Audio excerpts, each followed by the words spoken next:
Hi friends, तर बघा आमची टोमॅटो कशी झाली आहे. छान अशी वाढ झालेली त्यांची.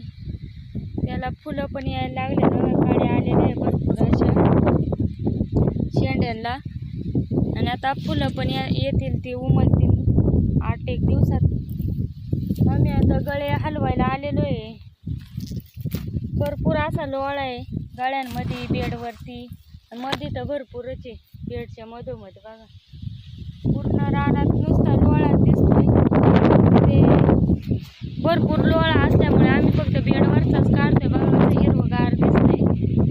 बेडवरचाच काढून घेतलेला आहे अशा प्रकारे. आणि गळ्यांमधला पण काढलेला आहे. दुसरं काहीच गवत नाही बघा त्यामध्ये, नुसता लोळाचे.